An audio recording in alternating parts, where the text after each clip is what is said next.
Hello, hello, hello, and welcome back to another week. Thank you so much. I know there's not just me on here today. If you are listening, you're going to hear a choir of incredible, and look at all women today. You have got some women power coming down. We are going to talk about health and wellness today. Why? Because it's so important. And people are talking about health and wellness. And the expansion of health and wellness has gone past the idea of going to our doctor for regular checkups. And we're going to talk about that.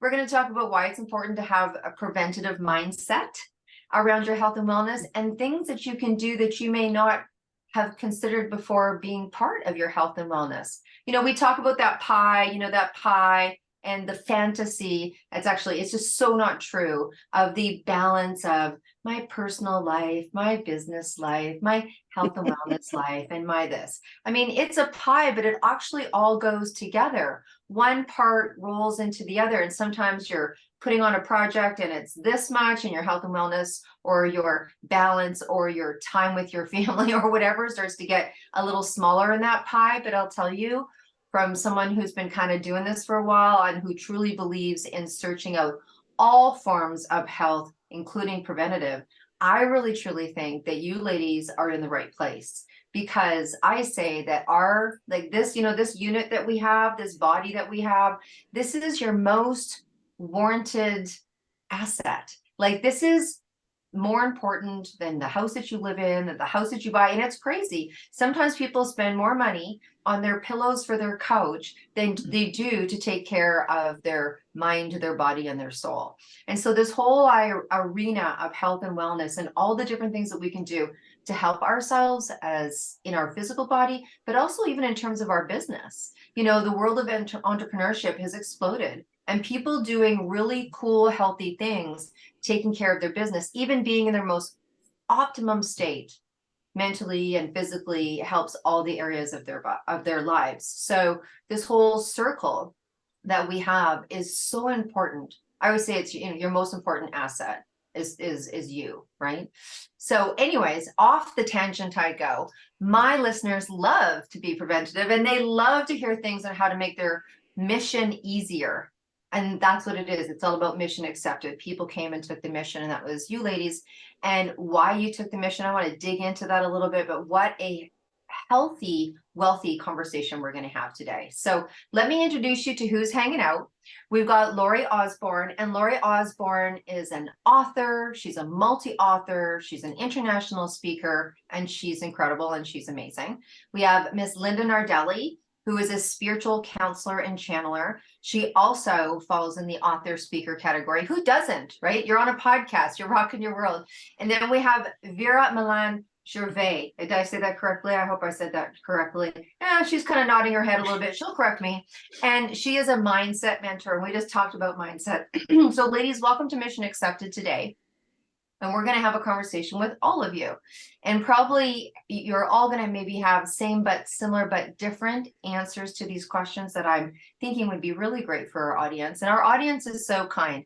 They kind of tell us what they want to hear. So it makes my role really easy. But Vera, let's talk with you so you can correct my my wonderful way of saying your name. And you can tell people what it is. But what is it about your work that you knew that this is what you wanted to do? Like, what was it about this sector, or specifically what you do in this sector? And do tell us what you do.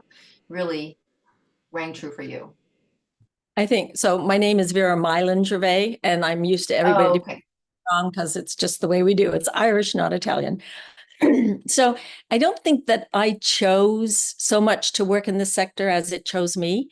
I was born with a physical handicap, which meant that one of my legs didn't grow properly. And so I had 4 surgeries before I turned 18 and another 4 after that. And I grew up very much aware of the fact that health was fragile, and that if we didn't have our health, we couldn't do things, because I couldn't do almost anything when I was a child. And so I think that innately led me towards the healthcare field. And I studied communication arts. I started out doing advertising and strategic, and ended up transitioning towards the medical field and became a medical writer and a medical strategic consultant. So I think for me, it was all about my own journey towards figuring out health. And then in the process, deciding that I really wanted to help others with their health. And then within the last 10 years or so, I've moved into the mindset component because I've realized that people don't look after their health unless they know they have a reason to look after their health. And also the whole aspect of this emotional component that when we don't believe we want to be healthy, we're not going to be healthy. So mindset is really an important factor. I think that's really, that's, whether they call it a mic drop or what have you. But first of all, congratulations on your journey. Thank you. And I love your book. You're also an author and amazing as well. And I've heard you talk about the content of your book. But there is a flip that happens. And obviously, I'm talking to all of you when I'm talking to you, is that there's a time where you get involved in health for whatever reason. You have a health condition, or there's that moment that for everybody kind of highlights that health has its level of importance. And then it's one thing to study it. It's one thing to change. It's one thing to go. Then there's a decision about, now I want to take that to the world. That's when that other entrepreneurial piece comes in, or you decide you want to go make that your sector that you want to work in. And I think that's really, like when you said you decided, and then you discovered that it was really about mindset. The people that you were talking about, making the decision to be healthy. What does that look like? What's the commitment going to take? And having a reason to make that decision. Exactly. Wow. Yeah, that's very, very cool. And Miss Lori Osborne, I know that we were talking a little pre-show about how you had your own experience with health and how that curated and changed maybe your mindset, maybe how you thought about things and the direction it took you. So please feel free to share with us today. Awesome. Thank you. And I do have to say what Vera just said. I grew up in a cancer-ridden family, expecting to get cancer, got it at 36. But you know what? I'm not ever getting it again, and I'm not dying from cancer. So there you go. I do have a brain tumor, a meningioma. It's benign. It's part of my carotid artery. It'll probably be there forever. I shouldn't say that, but I've accepted it. But it did stop me in my tracks. I was middle of corporate America, working myself to death. And they said, we can't do surgery to remove it, but we want to get it off your optical nerve because my eye was drooping. You'll be back to work in 2 to 4 weeks.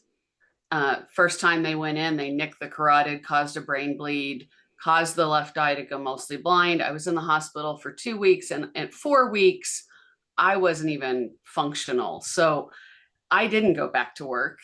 I actually just stopped and went, okay, what can I do to stay busy and productive and maybe someday have a business? And that's when I actually discovered website design and changed my entire world. Like I found my passion.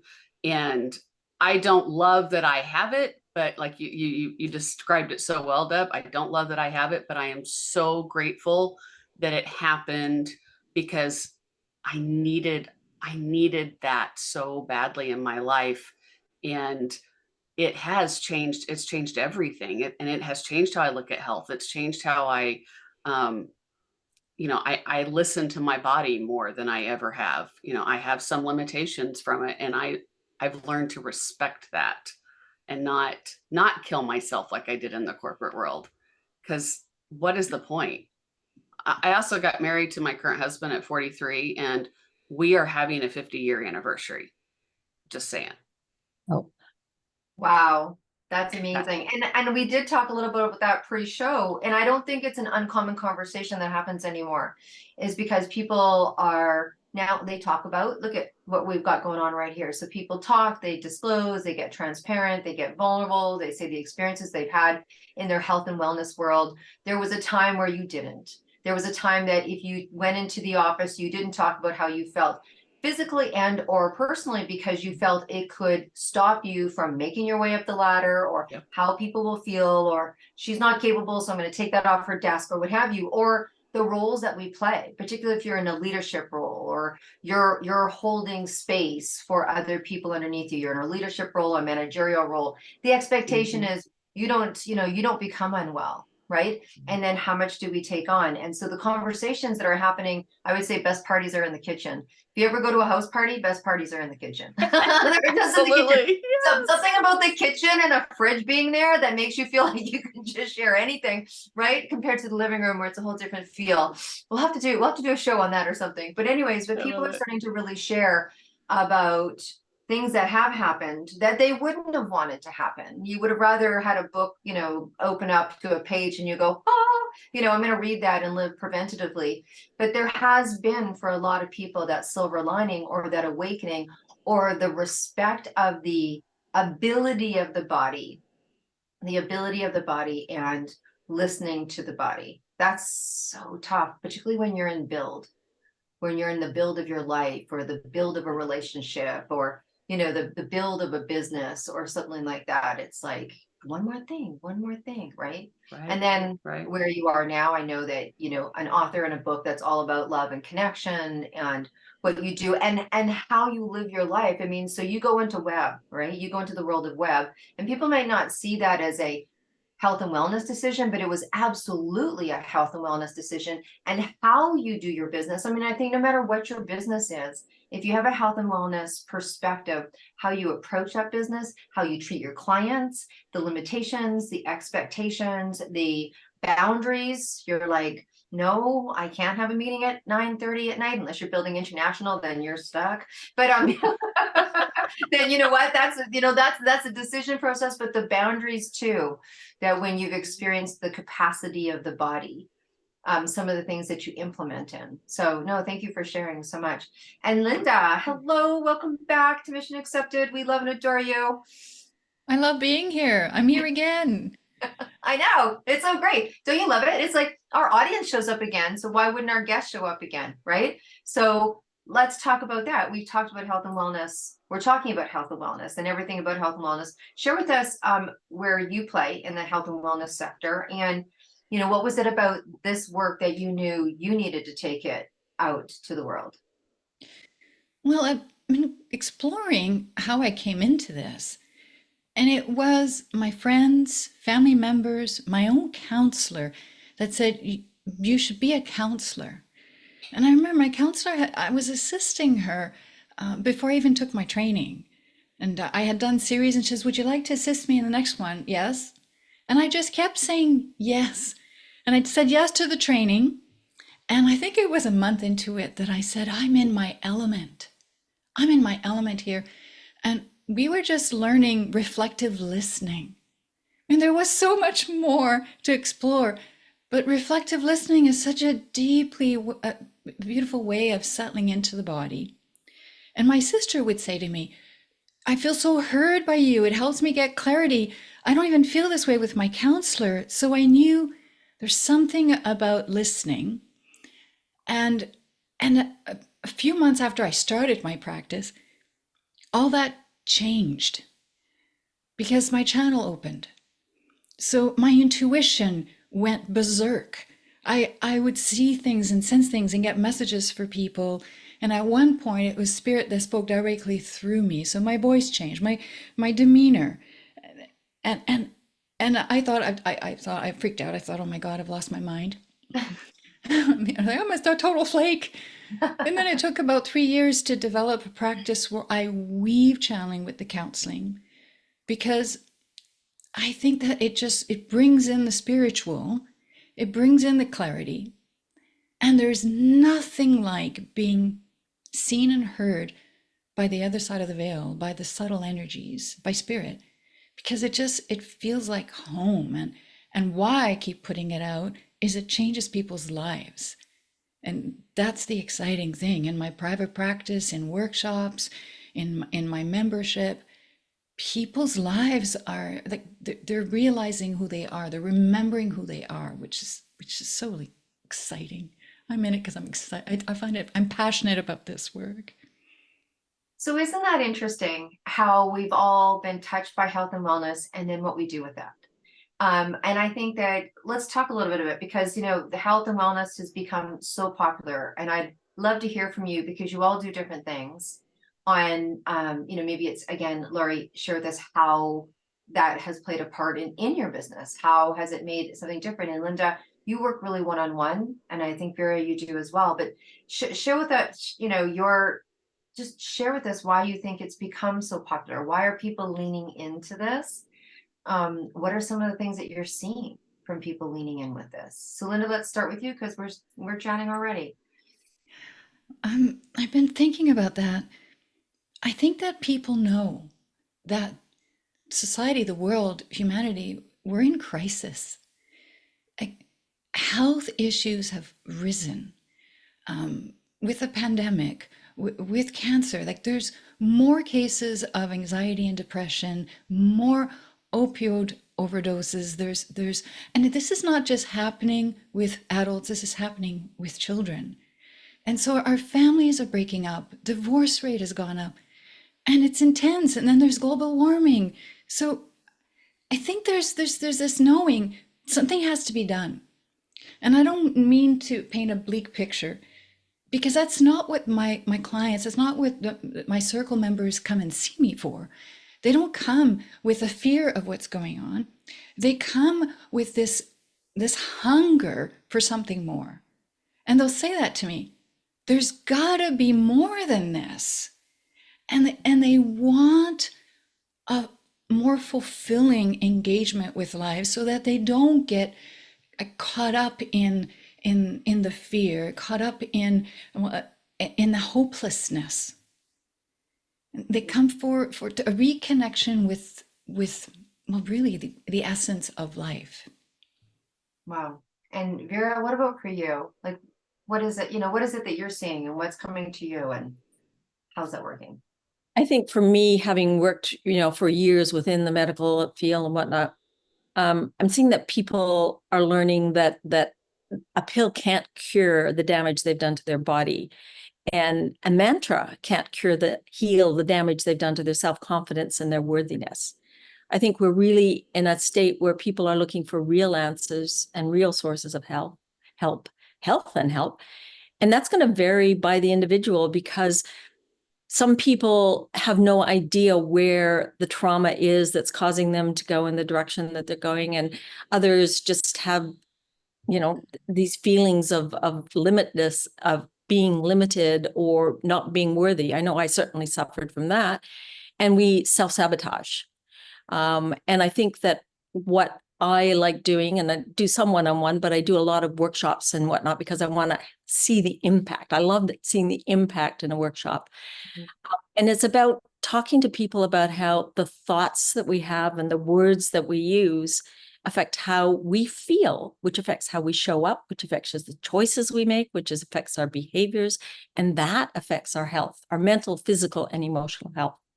And so I really do believe that we're at a stage where there's so much going on and so much uncertainty that we're looking for something. And the one control that we do have, although it's taking us a while to figure it out, is ourselves.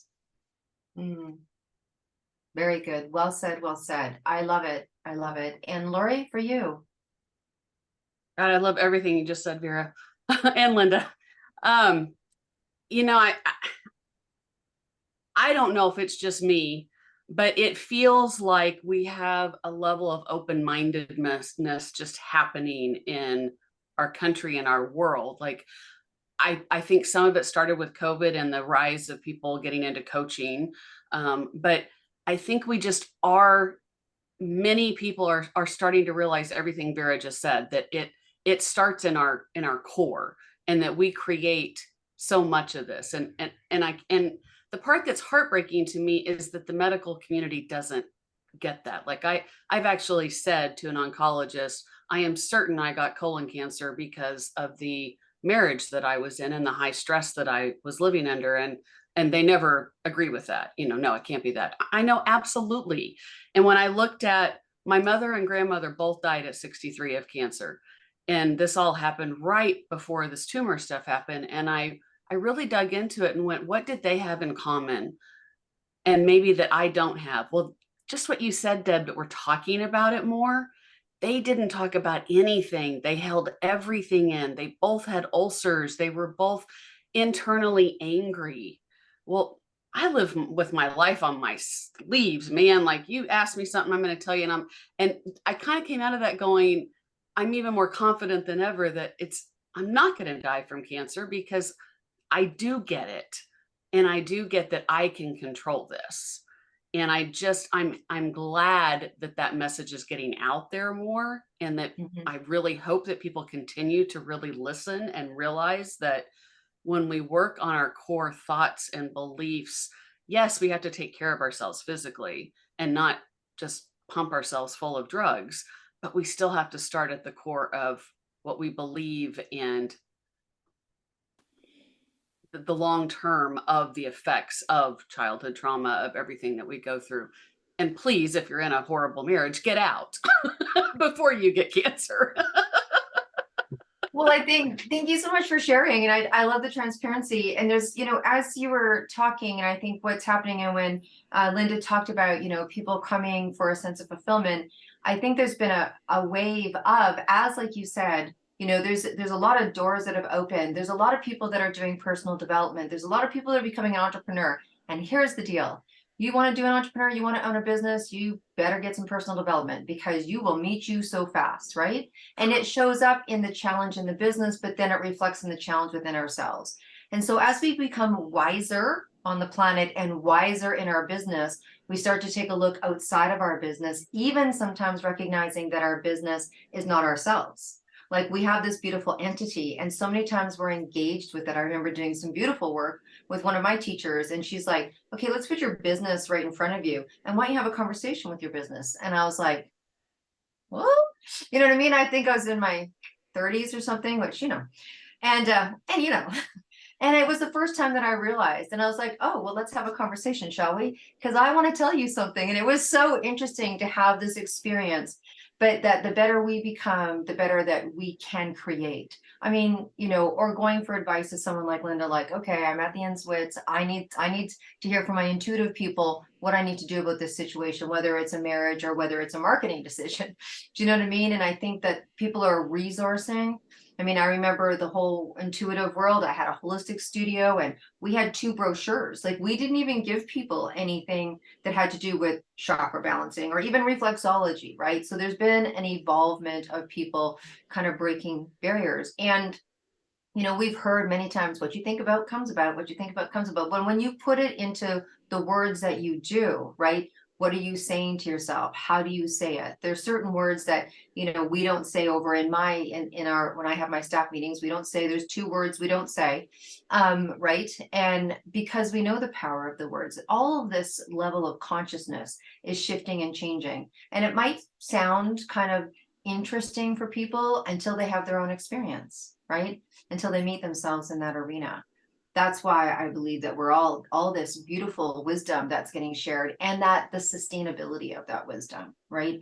Realizing that that health and wellness is such an important piece to your life, whether you're in it for work or you're not in it for work. So thank you for all sharing about that. I always think it's interesting to have experiences with people, or to hear about maybe a client, someone that came to you that, what did they come to you for? And maybe share if there's a client story that kind of, jumps out at you as I ask you that question. Linda, for you, maybe you want to share a client story to give our listeners and our viewers some perspective on why would people reach out to an intuitive spiritual counselor?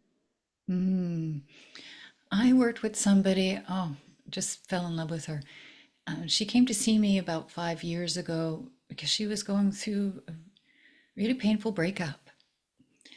And through the unraveling of what was going on for her, we got to really look at her belief systems, what she brought to that relationship, which was so much of a projection of her family life, which was profoundly traumatic. I mean, she'd been in and out of the hospital as a child, and which has such a feeling of abandonment and neglect, that she just was braced for that, anticipating that in relationship, and quick to fight up against the proof of that. So she was struggling, reliving that.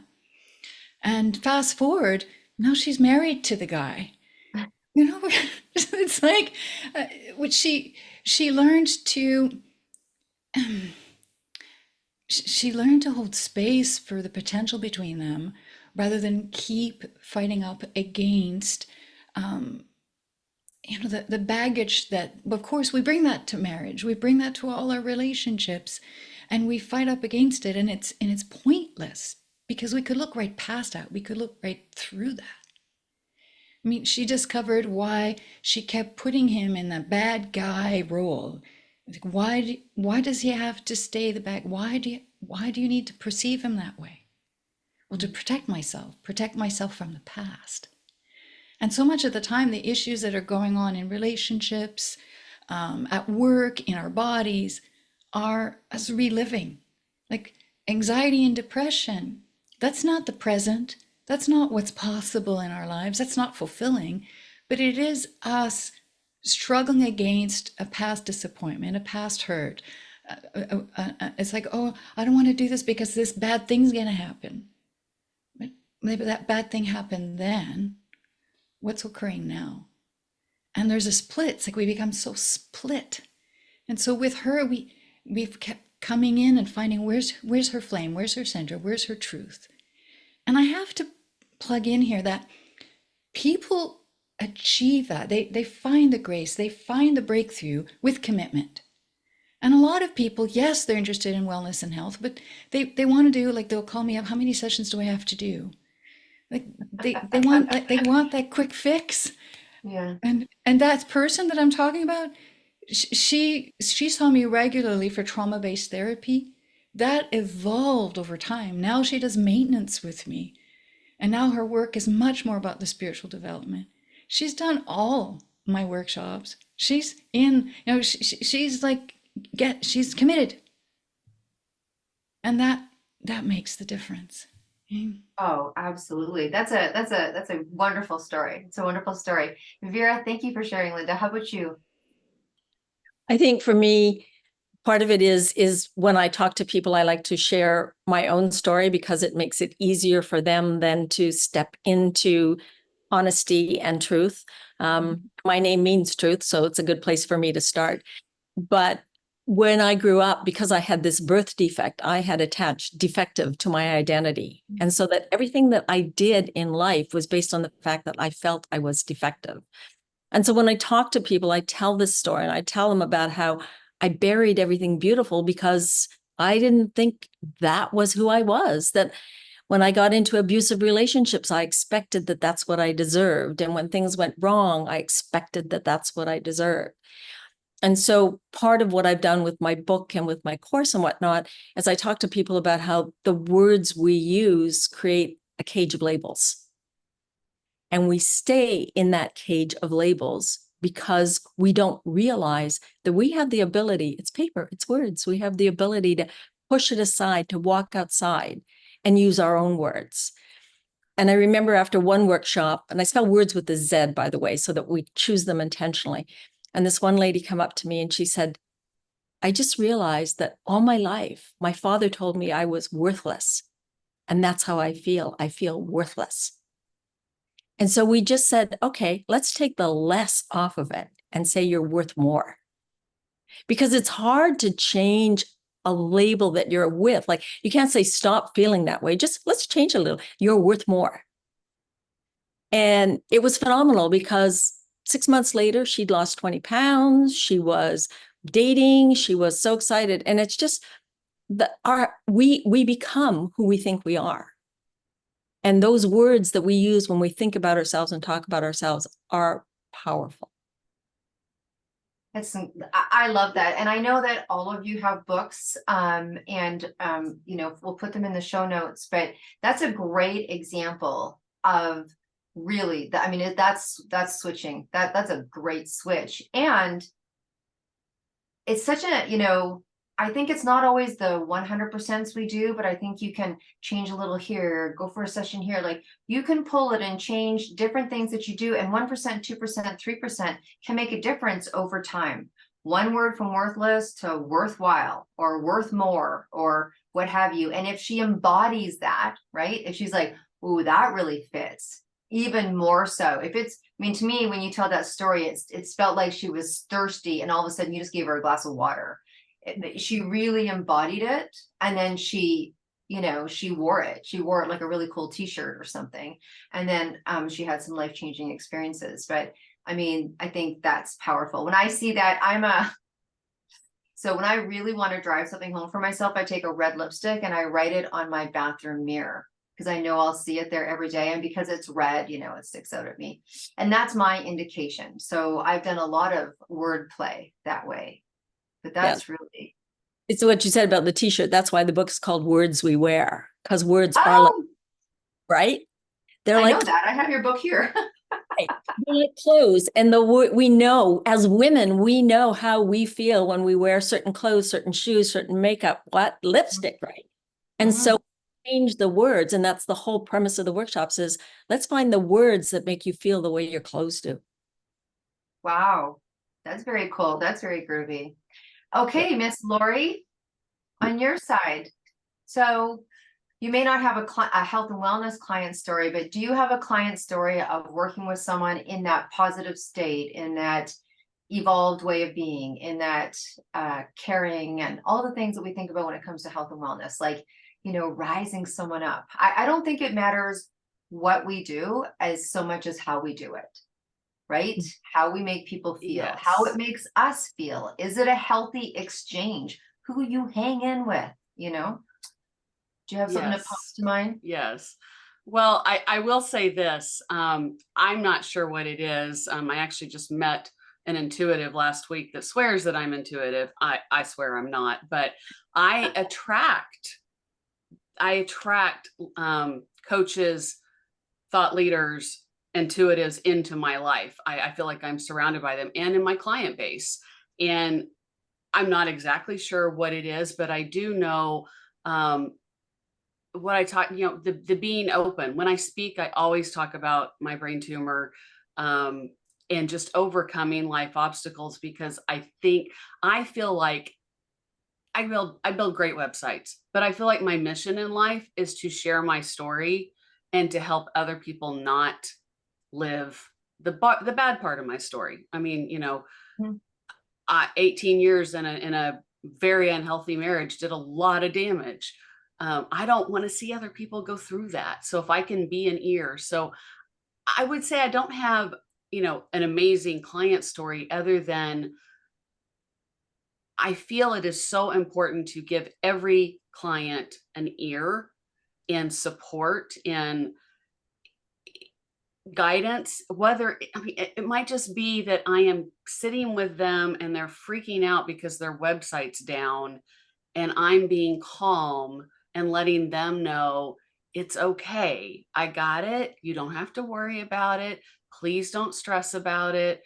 You'll be fine. You know, I think, like you said, even that little piece is part of giving back in a health and wellness way, because if I can help reduce someone else's stress, and tech can be extremely stressful for even me, like it's stressful, then that's going to help someone else. And then when they're calm, then they're going to help someone else, because their clients that they're helping, they're not going to go into that next meeting, that next confrontation worked up, and they'll feel more confident. So I just feel it is so important, like what Vera and Linda are saying, even about the words that you use and what you're conveying, no matter what we do, no matter what our job is, our business is, it is our responsibility to be open and be supportive, be as transparent as we're comfortable with, so that we can be a beacon of light to other people, not the sour thing that so often we're seeing in today's world. Like, I just want to be a light. I really just want to be a light. Well, check that off. Check that off your list, because you absolutely are. And you know, I think this is this philosophy of life and philosophy of business and philosophy of being is what's helping stabilize when the world that we talk about has difficulties, right? And the more people are finding goodness within and then sharing that. Now look at, I mean, there's people in the world that are angels that can channel through angels. And then there's tech angels, and then there's communication angels. Do you know what I mean? Like just being like these incredible earth angels in the area that we chose, or chose us, as it's been put today, that helps bring light, right? That helps bring light, that makes things easier. That's why we say smile when someone walks by you, or open the door. Like those little things that we do all adds up and makes the stuff that you hear out there go, whoa, okay, there's good people doing good things. And the encouragement is to live a good life and to take your health and wellness seriously, and to listen to your body. Those are some of the things that I've learned and listened from you ladies. We're going to be doing a wrap up here, and I'm going to ask the final question. And when I do, I'm going to ask you to just give us one form of, like, we're going to have all your information in the show notes, but in case someone's listening right now and they're like, I need to listen, like I need to, like, I'm not going to go look in the show notes, I want to know how to find them. So either, you know, one of your social medias or your website or something, please share that. And as you know, we love music over here. And for you that have been with us before, you probably knew this question was coming. Maybe I'm going to throw a different, who knows, maybe next year I'm going to throw a different question out. But so far, I love music too much. So let's pick a piece of music. You know, I always ask, you know, if you're going away on a desert island and you're taking a suitcase and you've got room for one album, what album are you taking that you couldn't imagine not ever listening to for the rest of your days? But I'm going to change it up a little bit. What is the album that makes you feel good about yourself? What's the one that makes you feel happy in your health and your wellness? Because there's like, you know, Sweet Home Alabama, you know what I mean? I love it, but I'm not sure. I mean, that one makes me feel like dancing and drinking bourbon. So what is the wellness that is? But what's a song that makes you feel like light? What's an album or a band that makes you feel super good? Vera, I'm going to start with you. And at the same time, please tell us how we can contact you. Okay, like my suitcase would be full of music. So like forget the clothes, music's all I need. Happy songs. I mean, when I want to get myself going, I listen to 50s, but 60s, something like that, just the old real good stuff. But if I had to pick one, I'd probably pick Elton John because I can always dance to that, right? And to contact me, the easiest way is my website, veragervais.com. Gervais is Gervais. Awesome. Awesome. Thank you so much. And Lori. The first thing that came to mind was Pink, Effin' Perfect. Because when I start having that doubt that I'm not good enough, the energy of that song. And, you know, you can just feel her overcoming societal judgment, and it just pumps me up. And the best way to find me is my website, bizbolster.com, bizbolster.com. I would also love for you guys to click on Join Me to learn more about the Art of Connection book series that is behind me. It is an amazing, life-changing series and community, and you can find out all about it on my website. Awesome. Awesome. Thank you so much. And Linda. The song that pops up in my head is a Meghan Trainor song, and I can't remember the name, but I just want to dance, and I want to throw up my arms, and I become so animated. And so when I'm those days when I'm like, oh, I don't have any energy, let's play that song. Yeah. That's Awesome. a lot of fun. And my website is lindanardelli.com. That's 2 L's. And I'd love for you to click on the quiz and find out what soul essence you are and what nourishes your soul. Very good. Very good. Well, ladies, thank you for joining me today. And audience, thank you so much. I have no doubt you are feeling brighter after listening to this. And a couple of announcements for you. Of course, as always, you're invited to be sitting in these seats as well. And if you want to be on the show, you know where to find us. This is not difficult. There's this website. It's kind of after my name. It's debdrummond.com. And here's the deal. If you go to the contact page, on any of the contact pages, it literally comes right to my email. But we have some super cool things that we've announced. You have been just so grand and so appreciative of sharing this. Our analytics show that our show gets all over the world, and we're so grateful for that. We have a couple of announcements. I know a lot of you are entrepreneurs. Within weeks of this podcast, you will be able to have access to your top performance media success tracker. And I know a lot of you have the planner. A lot of you use our success tracker for all your leads when you do have a business.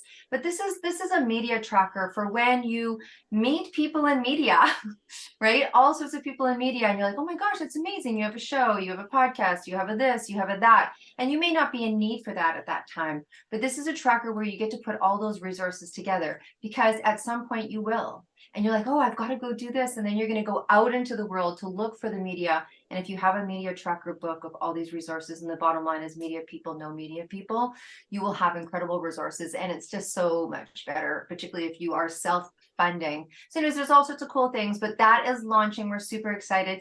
And we made the internal announcement yesterday. And so now we are announcing to the world. We just had the most incredible experience at the Emmys, and we are riding that all the way through this year. It has been Emmy, fun. Lots of really beautiful things have happened from that, and you get to see the benefit of it. And I want to thank every single person who participated in the book and who spoke on the summit. But as of 2025, February 27th to be exact, we will be at the Oscars Celebrity Gifting Lounge, giving out over 200 books to the celebrities at the Oscars. And if you want to participate in that, I'm not going to go into how we have 44 spots left in the book for you to play, but we do. So if you want to be part of this project that gets hand delivered to the celebrities at the Oscars, you can, but I would call quickly. And I'm so excited for everybody. And of course, everyone's invited. We'll do some kind of party down there. So if you want to put February 27th, and if you're listening to after it, well, call us anyways. I'm sure we have another party going on. So we set our podcast around for 2 years. So I'm sure it won't be the first or last Oscars that we're at. But if you want to participate in terms of having representation, we'd love for you to reach out sooner than later. So ladies, thank you so much for being with us today. Audience, you are the best. You are awesome. And as always, we will see you next week. But until then, you be well and you stay groovy. Bye for now.